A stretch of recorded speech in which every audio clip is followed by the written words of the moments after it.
We are all undoubtedly familiar with figures like Elon Musk, Jeff Bezos, and Bernard Arnault, currently the three wealthiest individuals on the planet. But have you ever wondered who holds the title of the richest person in all of history? When pondering this, many might conjure images of kings, queens, perhaps a Roman emperor, or the revered Queen Victoria. Well, think again. The individual considered to have possessed the greatest fortune in history was African. In the heart of the Middle Ages, Mansa Musa, known as the Lion of Mali, rose to power. His influence not only reigned over the Empire of Mali but also ushered in its golden age through monumental constructions and colossal wealth, estimated at a staggering $400 billion today. So, who was Mansa Musa, the man credited with literally putting the Empire of Mali on the map? And does his legacy truly align with the stories we've heard? By the end of this video, you will discover another facet of this iconic king's story, so be sure to watch till the end. Hey there, YouTube family! Before starting the video, I've got something special to share with you today. If you're a parent, guardian, or educator looking for an awesome way to educate your little ones about the rich history of Africa, then listen up. Our video today is proudly sponsored by My African Icons, a series of children's books dedicated to empower the next generation with stories that'll leave a lasting impact. My African Icons specializes in children's books about African history, culture, and achievements. The books are beautifully illustrated and written in a way that's both entertaining and educational. You'll find tales of great African leaders, innovators, and incredible historical events. These books are perfect for bedtime stories, classroom lessons, or just quality bonding time. And the best part?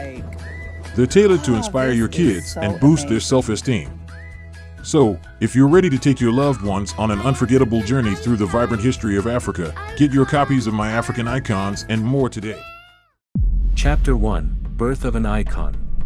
Our journey takes us back to the 13th century, where the majestic Mali Empire stands proudly in West Africa. Around 1280, Mansa Musa enters the world.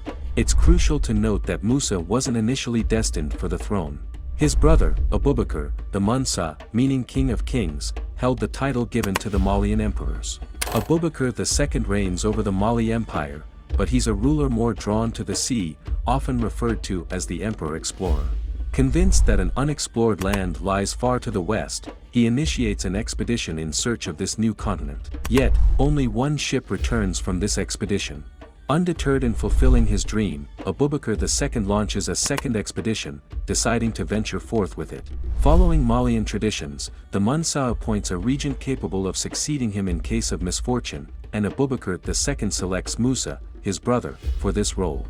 A massive fleet of 2,000 to 3,000 ships is constructed, and in 1312, Abubakar sets sail westward with his immense fleet. However, no one has ever seen them again. While some still claim today that the Malian fleet reached the shores of South America almost 2 centuries before Christopher Columbus, others dispute the existence of this expedition, citing a lack of evidence. But after being lost at sea and reaching America, thinking it was India, Christopher Columbus notes in his journal that some natives spoke of black-skinned people arriving from the southeast in boats, trading in gold-tipped spears. Columbus also observes metal goods from West Africa, obtaining some directly from the Native Americans. Chemical analysis of these tips found by Columbus on spears in America reveals that the gold came from Africa. This suggests there were indeed contacts between America and Africa before Columbus arrived. Yet, we remain unsure about the specific details of how this connection was established. Could it be related to Mansa Abubakar? We may never know. So, even if we don't really know how Musa becomes the Mansa of Mali in 1312 or what happened to the previous Mansa, the Mali Empire, now ruled by Mansa Musa, remained relatively unknown to this day. Reliable sources on its history are scarce, and unfortunately, there is a lot of ambiguity and gaps in the history of the Mali Empire. From the beginning of his reign, he aimed high. He knew that his empire had potential and wanted to exploit it because the Mali Empire was rich, very rich.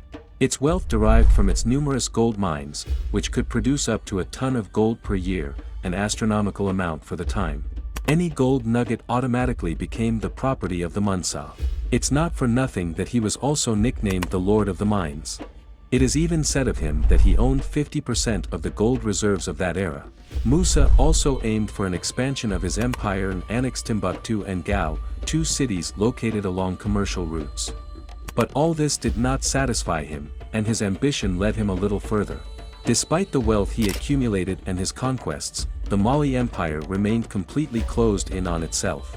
Despite its wealth, power, and influence on the African continent, this empire remained unknown to non-Africans, especially Europeans, who at that time had only a biased knowledge of the interior of the continent. The rare contacts with the region were made through the few merchants who dared to venture into the Sahara and the Arab scholars who were the only ones to write about this empire before Mansa Musa, thus leaving very few reliable sources. So, to make his empire known to the rest of the world, Mansa Musa had an ingenious idea, what we can call a massive publicity stunt. Chapter 2, The Pilgrimage. As a devout Muslim, he undertook a pilgrimage to Mecca, but not just any pilgrimage. He packed his bags with a crowd, 60,000 people, including soldiers, merchants, men, women, children, and slaves. This entourage set off toward Mecca to showcase how wealthy the Mali Empire was. The colossal caravan carried tons of gold. Everyone on the journey adorned themselves in golden brocades and silk, sporting two magnificent pieces of jewelry. In short, they had everything to impress the locals. From the courtier to the slave, each person was adorned with at least one valuable garment or item. But, of course, that's not all. 80 camels transported gold bars, accompanied by horses and enough livestock to feed everyone during this journey. Mansa Musa thus crossed the Sahara, distributing gold to everyone in each city he passed through. He even had mosques built for the people he encountered. That's why this pilgrimage was, in fact, a marvelous publicity stunt. Mansa Musa wanted the world to know about him and his great empire. As a devout Muslim, Mansa Musa undertook his pilgrimage to Mecca, a necessary step. But giving away all his wealth to anyone and everyone, that specific act was obviously going to leave a lasting impression. And that's what happened. On the road to Mecca, he fascinated everyone he encountered. His wealth and opulence were impressive.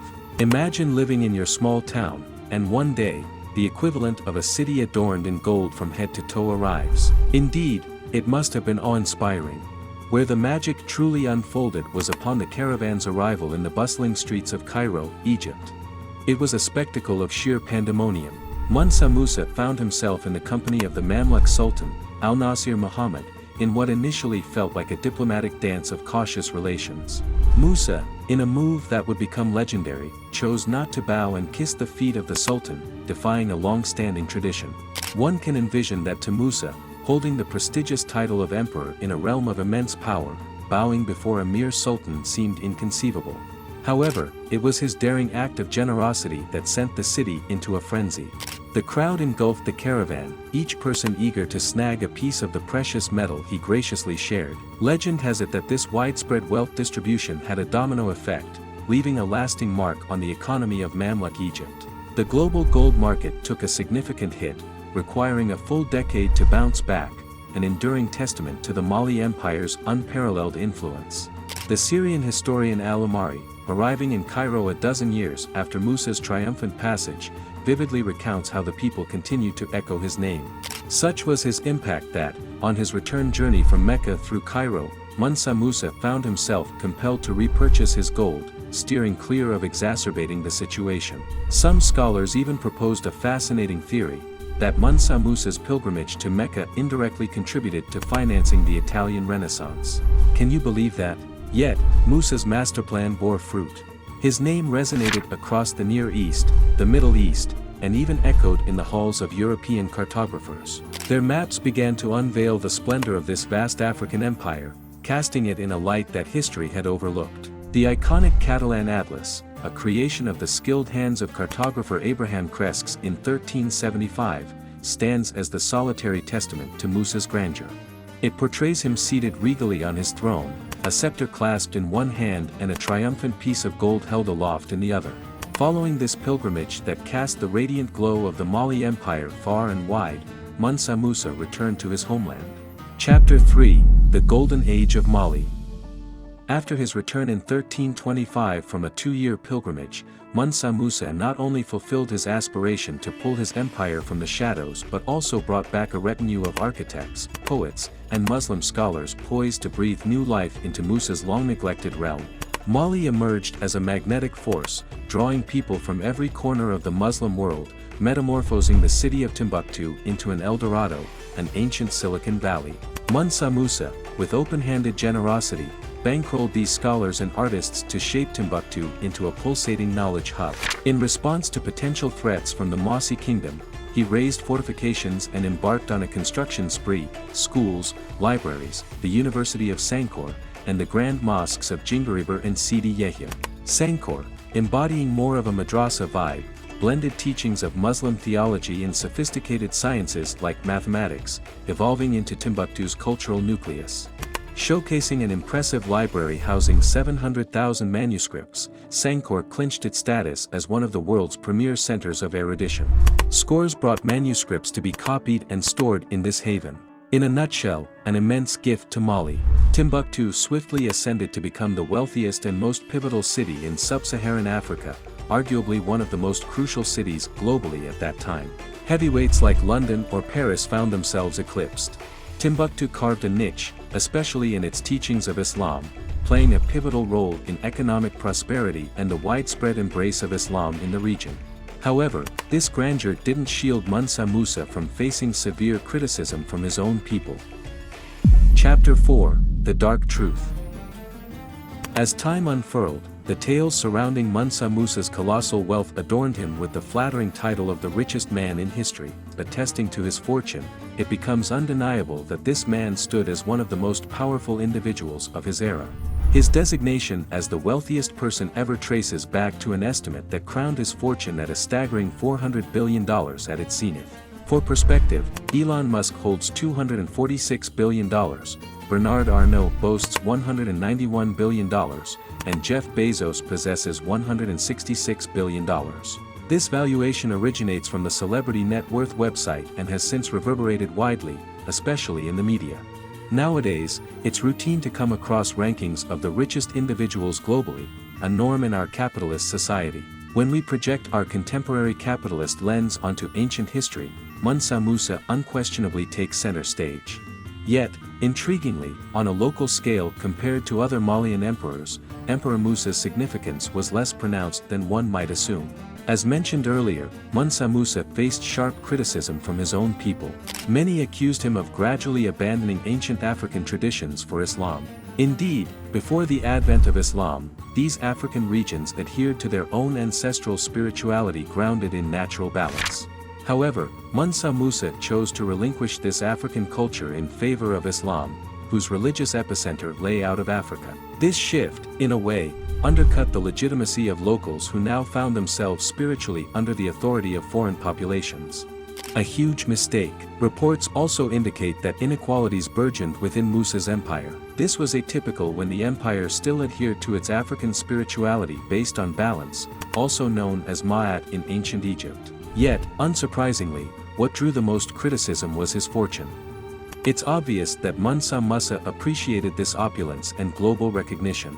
But it also brought its shares of shortcomings, especially in the management of the empire's finances. After literally tossing hundreds of kilograms of gold along the route to Mecca and undertaking colossal projects, it inevitably affected the economy of his empire. The sources, once again scarce, do not provide an exact date for Mansa Musa's death. His son, Magan, succeeded him between 1332 or 1337. We are not very sure because some sources contradict each other. To the question, was Mansa Musa the richest man in history? The answer is, probably, even if it's impossible to know if his fortune was precisely $400 billion. Mansa Musa's impact was very significant.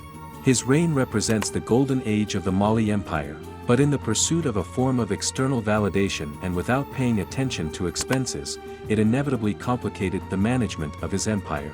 He still left his son an empire more powerful than ever, but with financial issues, and his successors lacking his ambition, with less resources, facing repeated wars, and even the Black Death.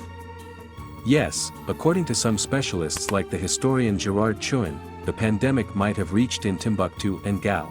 This is not so hard to imagine, considering that Mansa Musa had made Mali a central region in the world. Many foreigners went there for a better life, so, some of them fleeing the pandemic in the northern regions could have brought the disease to the region. But it is difficult to prove because there is little to no writing on this matter. The Mali Empire, rich in resources, crumbles in the mid-16th century after a 3-century existence. Mansa Musa, the wealthiest man, endures as a symbol of a once glorious yet largely obscured empire, a fate partly sealed by the scarcity of archives from that era. For ages, Timbuktu exuded an enigmatic aura, a city lost in the desert, steeped in riches. Its true renaissance unfolded and Europeans laid claim to it, historical chapter unfolding at the twilight of the 19th century. While renowned for opulence, Mansa Musa transcended as a visionary, a builder intent on elevating his empire to greater heights. A man of unwavering faith, he actively propagated the peaceful spread of Islam in sub-Saharan Africa. He stands today as one of the few African historical figures embedded in our history books.